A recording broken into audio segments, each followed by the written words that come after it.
Kabupaten Lebak Banten dari SDN Pacisuren, Kecamatan Bayan.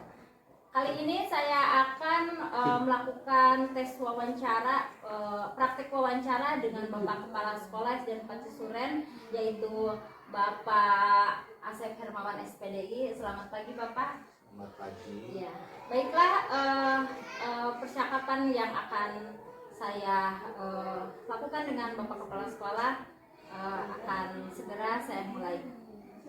Bismillahirrahmanirrahim. Assalamualaikum warahmatullahi wabarakatuh. Waalaikumsalam warahmatullahi wabarakatuh. Oh iya Pak, terima kasih ya. Mohon maaf nih saya sudah mengganggu waktu dan aktivitas Bapak. Jadi hari ini itu saya ingin mewawancari Bapak dengan topik dilema etika, pengambilan keputusan berbasis nilai-nilai kebajikan. Saya akan mengajukan beberapa pertanyaan untuk Bapak. Mungkin yang pertama ini, bagaimana selama ini Bapak mengidentifikasi kasus-kasus yang merupakan dilema etika atau bujukan moral? Terima kasih kepada Ibu Emma yang telah memberikan pertanyaan pada pagi hari ini. Baik, saya akan menjawab pertanyaan tersebut. Yang pertama adalah ketika menghadapi masalah yang bermacam-macam di sekolah, saya selalu berusaha untuk memahami dulu akar permasalahannya agar tidak salah dalam membuat keputusan. Saya harus bisa mengidentifikasi apakah ini masalah bisa diselesaikan dengan musyawarah secara kekeluargaan atau harus melibatkan ranah hukum. Baik Pak.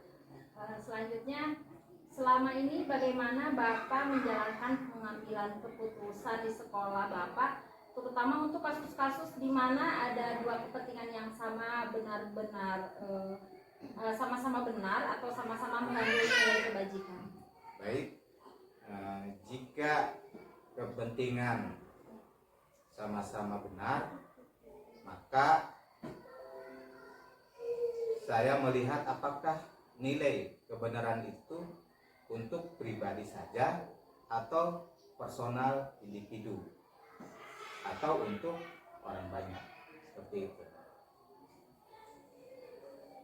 Misalnya di sekolah, apakah untuk kepentingan individu atau semua warga sekolah, kemudian memiliki dampak bagaimana, baik jangka panjang ataupun untuk masa depan sekolah itu sendiri. Baik Pak. Selanjutnya, langkah-langkah atau prosedur seperti apa yang bisa Bapak lakukan selama ini? Langkah-langkah yang ditindaklanjuti sebelum mengambil keputusan, saya akan konfirmasi dulu kepada yang terlibat dalam sebuah permasalahan. Saya harus mendengarkan tidak hanya dari satu orang saja, tetapi juga dari orang lain.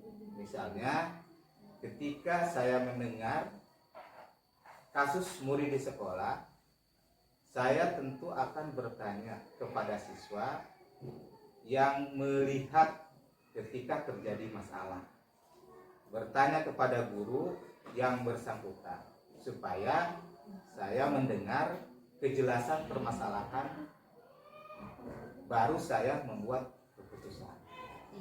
Baik, kemudian Pak ya, pertanyaan selanjutnya yaitu hal-hal apa sajakah yang selama ini Bapak anggap efektif dalam pengambilan keputusan pada kasus-kasus dilema etika?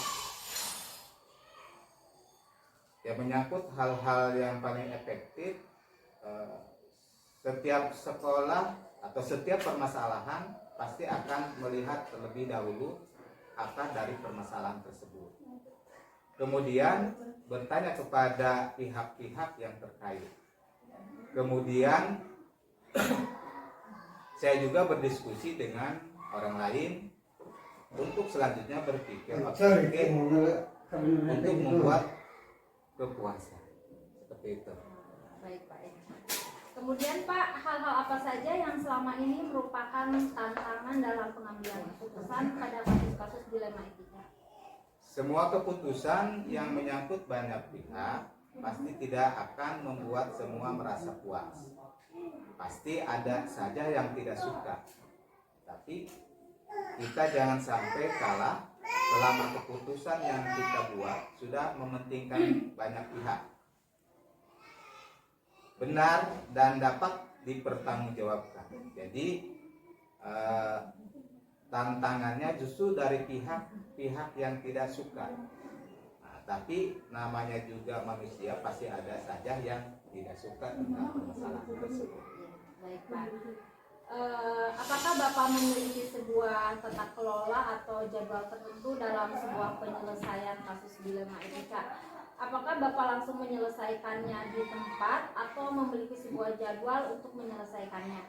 Bentuk atau prosedur seperti apa yang dijalankan? Baik, tidak ada jadwal khusus ya, untuk menyelesaikan kasus. Kalau masalahnya kecil dan harus saat itu juga diputuskan, maka dibuatlah keputusan pada saat itu juga.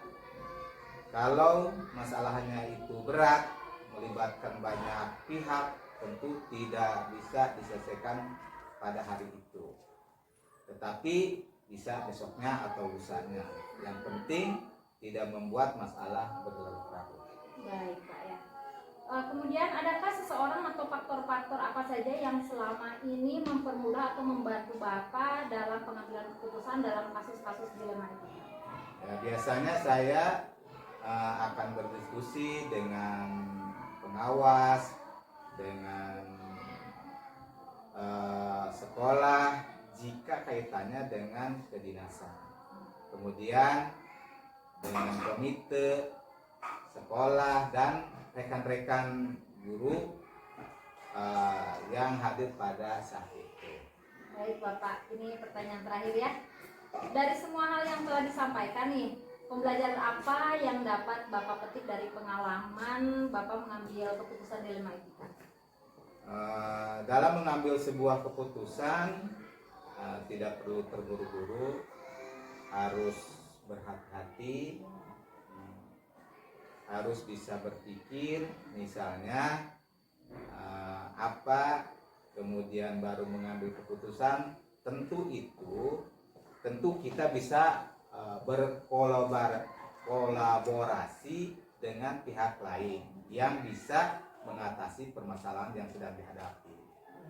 Dan keputusannya yang diambil harus berpihak kepada murid.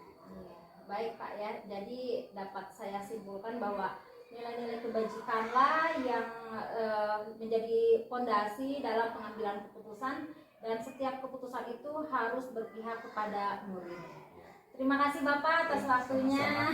Sama-sama. Itulah hasil wawancara saya dengan Bapak Kepala Sekolah SDN 4 Cisuren, Kecamatan Baya. Terima kasih. Wassalamualaikum warahmatullahi wabarakatuh. Waalaikumsalam warahmatullahi wabarakatuh.